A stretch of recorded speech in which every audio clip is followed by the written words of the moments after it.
The Situation Room with Wolf Blitzer, weekday afternoons at 5 Eastern on CNN. Here in Washington, D.C., police have recently had to deal with some crowd control situations involving violent teenagers. Now a controversial noise device just may do some work for them. Let's find out more from our own Brian Todd. Brian. Wolf, this Gallery Place section of Washington is very popular with young people because of all the trendy bars and restaurants around here. But recently, property managers have complained about loitering.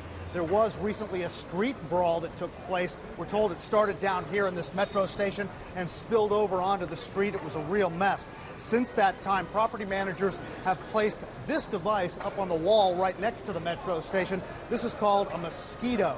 It emits a high-pitched sound designed to keep loiterers away. But the question is, does it unfairly target young people?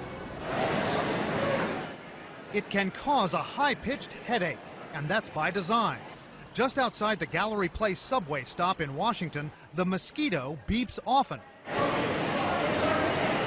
But is it indiscriminate? This anti-loitering device was placed here after a big street brawl.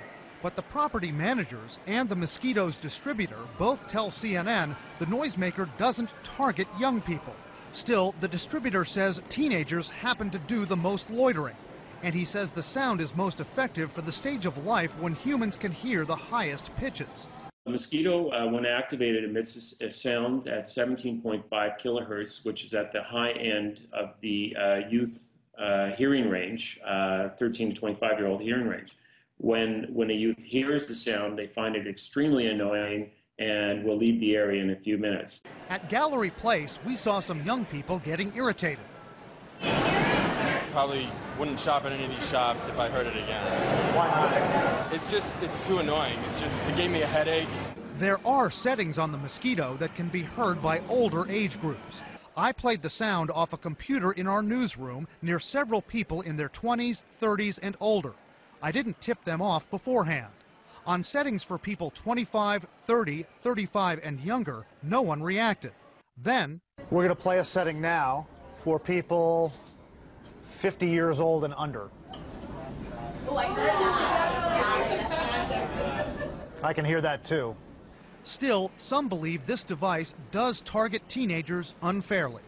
Among the community leaders who have concerns about this device, Judith Sandelow of the Children's Law Center here in the Gallery Place area. Judith, if there are problems with violence and loiterers driving away customers from businesses that count on that business in this area, wouldn't any little thing like this help?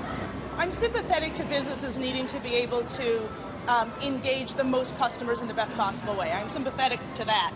This isn't the best solution.